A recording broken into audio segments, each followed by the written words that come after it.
International standards తో latest టెక్నాలజీతో quality education అందిస్తుంది సీట్స్ the Creek Planet schools and Ambitus World schools. Hello నమస్తే, నేను మీ anchor Shiva. Welcome to iDream Media. ఈరోజు మన ముందున్న గెస్ట్ యాక్టర్ హేమ గారు.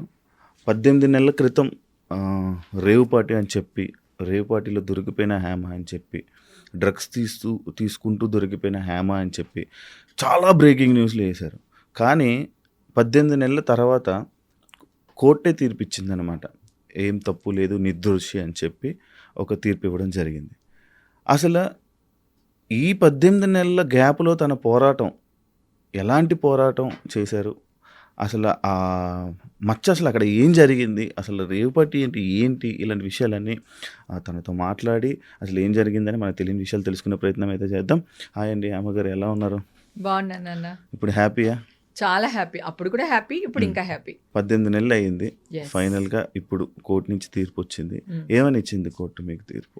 ఇప్పుడు నా మీద ఏవైతే కేసులు పడ్డాయో అవన్నీ కొట్టేశారు. అంటే నేను డ్రగ్స్ తీసుకున్నాను అన్నారు, అది ప్రూవ్ అవ్వలేదు, అది కొట్టేశారు. తర్వాత మీడియాలో వీడియో పెట్టాము, మీడియా ఏదో అయ్యింది అని అన్నారు, దాన్ని కొట్టేశారు. క్లీన్ చిట్ ఇచ్చారు. క్లీన్ చిట్ ఇచ్చేసారు అన్నిటికి. ఇది వచ్చిన తర్వాత 18 months తర్వాత ఇది క్లీన్ చిట్ అనేది జరిగింది. ఈ మధ్యలో చాలా స్ట్రగుల్స్ ఫేస్ చేశారు. అది విన్న వెంటనే మీకు ఏమనిపించింది? మీ ఫీల్ ఏంటి? ఎవరు గుర్తొచ్చారు? నాగా ఎవరు గుర్తు రాలేదు, కానీ మీడియా వాళ్ళు ఫోన్లు చేస్తూ ఉన్నారు, నా ఫొటోస్ వేస్తూ ఫోన్లు చేస్తూ ఉన్నారు. ఒక 300-400 కాల్స్ అటెండ్ చేసేసాను ఆల్రెడీ అప్పటికే. నాకు ఒకటే షాకింగ్ ఏంటంటే, నేను ఎక్కడ ఏ పార్టీకి వెళ్ళినా, ఆల్ ఓవర్ వరల్డ్ లో ఎక్కడ పార్టీకి వెళ్ళినా 12-12:30కి నేను నా రూమ్ ఎక్కడికైనా వేరే వెళ్తే రూమ్కి వెళ్ళిపోతాను. లేదా ఇప్పుడు మన హైదరాబాద్ లో ఏదైనా పార్టీస్ జరిగితే గనక నేను ఇంటికి వచ్చేస్తాను. నాకు ఆఫ్టర్ పార్టీలకి వెళ్ళడం, లేకపోతే 2-3 వరకు పార్టీస్ చేయడం నాకు అలవాట్లేదు. సో అదే విధంగా ఆ రోజు కూడా అదే జరిగింది. సో నేను పార్టీకి వెళ్ళాను, 18th వెళ్ళాను, 19th పార్టీ చేశాను, పార్టీ నుంచి నేను వచ్చాను, అది అయిపోయింది. తర్వాత న్యూస్ల మీద న్యూస్లు వస్తున్నాయి, ఫోన్లు చేస్తూ ఉన్నారు. సరే చేస్తున్నారు కదా అని చెప్పి, నేను అక్కడ లేనండి, నేను హైదరాబాద్లోనే ఉన్నాను, నేను ఒక ఫామ్ హౌస్లో చిల్ అవుతున్నానని ఒక వీడియో పోస్ట్ చేశాను. నేను ఆ వీడియో పోస్ట్ చేసినప్పుడు ఒక చిన్న పొరపాటు ఏం చేశానంటే, నేను ఆ పార్టీకి వెళ్ళాను కానీ వచ్చేసాను అని నేను చెప్పుండాల్సింది. అట్లా కాక నేను వచ్చేసాను అంటే నాకు సంబంధం లేదు, వెళ్ళాను వచ్చేసాను, ఆ పార్టీకి నాకు ఇంకా సంబంధం లేదు కదా. నా టెన్షన్ ఎలా ఉంటది, అది డ్రగ్స్, రేవ్ పార్టీ ఇవన్నీ అనేసరికి నాకు ఒక భయం ఉంటది కదా. సో దాంతో నేనేంటంటే, నేను ఇక్కడే ఉన్నాను అని చెప్పేసి నేను ఒక న్యూస్ ఇవ్వడం జరిగింది.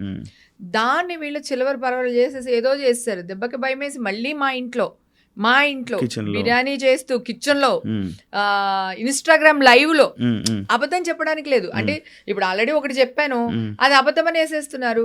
సరే అట్లీస్ట్ మా ఇంట్లోంచి నేనేస్తే అట్లీస్ట్ ఇది హైదరాబాద్ లోనే ఉందిరా బాబా అని అనుకుంటారు కదా. అందుకని నేను ఇమ్మీడియట్ గా మా ఇంట్లోంచి ఇదే నైల్ పాలిష్ పెట్టుకుని నేను బిర్యానీ చేస్తే దాన్ని కూడా బూత్ చేసేసి, ఎప్పుడుతో పాత వీడియో ఇప్పుడు నేను ఇంట్లోనే ఉన్నానని నటిస్తూ పెట్టిందా అంటాడు. అసలు మీకు ఈ వీడియో సలహా ఎవరు ఇచ్చారండి? సలహా ఎవ్వరు ఇవ్వలేదు, అందరూ ఫోన్లు చేస్తున్నారు, నేను ఇక్కడే ఉన్నాను, నాకు సంబంధం లేదని చెప్తూ వచ్చాను, ఎవ్వరు వినట్లేదు. సరే ఒక వీడియో పోస్ట్ చేస్తే ఒక గొడవ వదిలిపోతుంది కదా అనే మైండ్ సెట్ తోనే చేశాను నేను. కానీ అంటే ఆ రేవ్ పార్టీలో మీరు వెళ్ళింది సాటర్డే అని విన్నాను, అంటే సండే పార్టీకి మీరు అటెండ్ అవ్వలేదని విన్నాను, అది ఎంతవరకు వాస్తవం? లేదు, సండే పార్టీ కూడా నేను అటెండ్ అయ్యాను. సండే పార్టీకి అటెండ్ అయ్యాను, కానీ నేను ఆ బర్త్డే పార్టీలో కేక్ అది కట్ చేసేసిన తర్వాత నేను బయటకు వచ్చేసాను. కానీ ఆ పోలీసులు తీసుకెళ్తున్న విజువల్స్ లో మీరు లేరు. అదే చెప్పాను, నేను ఏం డ్రెస్ వేసుకున్నాను చెప్పు, నీకు గుర్తుందా? అసలు డ్రెస్ గుర్తులేదండి, ఇన్ని మంత్స్ అది కదా. నాకు ఓ ఫోటో ఉంటే గనక, లేకపోతే డ్రెస్ ఫోటో కూడా నీకు పెడతాను, అది కావాలంటే దీంట్లో యాడ్ చేసి వెయ్యి. నేను బ్లాక్ డ్రెస్ వేసుకున్నాను, పింక్ ఫ్లవర్స్ ఉంటాయి, పింక్ ఆరెంజ్ ఫ్లవర్స్. నేను అసలు ఇవాళ డ్రెస్ వేసుకొద్దాం అనుకున్నా, ఓకేనా. పైన ఓన్లీ వైట్ షర్ట్ వేసుకున్నా, దట్ స్లీవ్లెస్.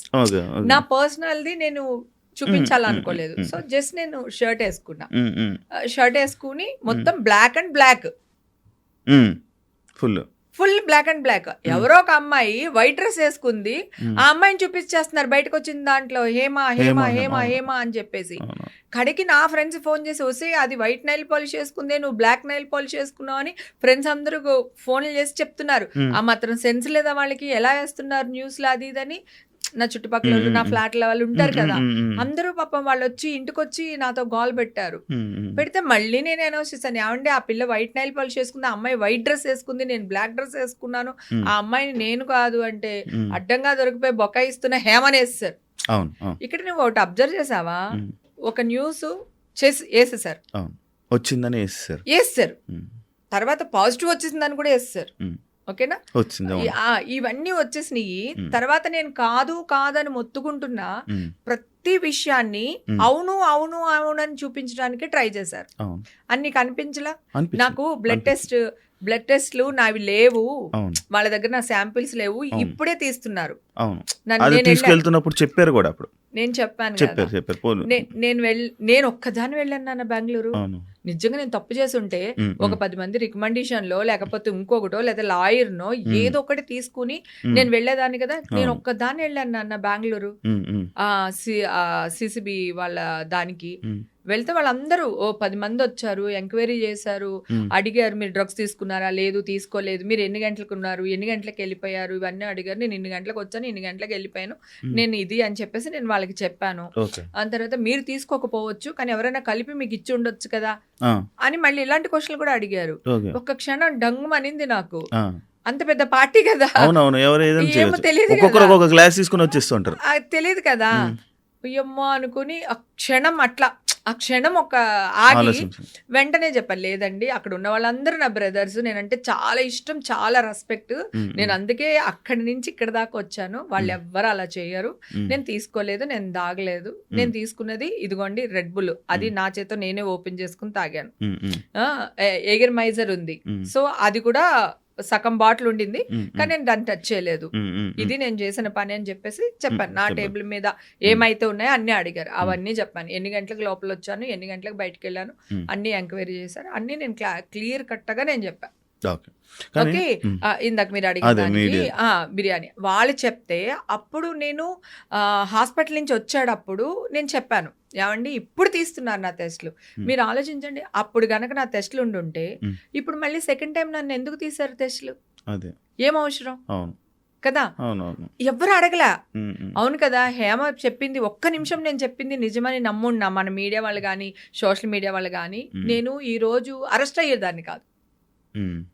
అయితే నేను చెప్పిన దాన్ని కూడా ఓవర్ యాక్టింగ్ చేస్తున్నా హేమ, నేను కొంచెం స్ట్రాంగ్ గా చెప్పాను, ఒరే ఫేక్ న్యూస్లు వెయ్యకండి రా, నా టెస్ట్లు వీళ్ళ దగ్గర లేవు, నా శాంపిల్ లేవు, ఇవి ఇప్పుడే తీస్తున్నారు, ఇదిగో ఇప్పుడే ఇచ్చి వస్తున్నాను అని చెప్పాను. దాన్ని వీళ్ళందరూని ఓవర్ యాక్టింగ్ చేస్తున్న హేమ, బొక్కాయిస్తున్న హేమ, అరుస్తున్న హేమ అనేసరికి జనాలందరూ ఓ ఇది అరుస్తుంది, ఇది దెబ్బలాడుతుంది, దాని మీదకి వెళ్ళిపోయారు తప్ప ఫ్రస్ట్రేషన్ లో చెప్తుంది అనుకున్నారు. చెప్తుంది దొరికిపోయి ఈ లేసన్ న్యూస్లకి దొరికిపోయి, ఎందుకంటే నేను బయటకు వచ్చిన వీడియో కూడా వేస్తారు కదా, ఏది ఆ తెల్ల డ్రెస్ వేసుకున్న అమ్మాయిని చూపించేసి ఇదిగో బయటకు వచ్చింది, ఇదిగో బయటకు వచ్చింది, ఇదిగో పులి, ఇదిగో పులి, ఇదిగో పులి అంటే అదిగో తోక అంటాం కదా. సో ఆ రేంజ్ లో వీళ్ళు చేసేసారు జనాల్ని కూడా. నేను చెప్పింది ఏది కూడా ఎందుకంటే వింటారు అనుకో, అప్పుడు వాళ్ళు వేసిన న్యూస్ ఫేక్ న్యూస్ అవుద్ది. ఆల్రెడీ చెప్తున్నాం కదా, ఫేక్ న్యూస్ అంటున్నాను కదా నేను. వాళ్ళకి దాన్ని కళ్ళకి గంతలు కట్టినట్టు చేస్తారు జనాలకి.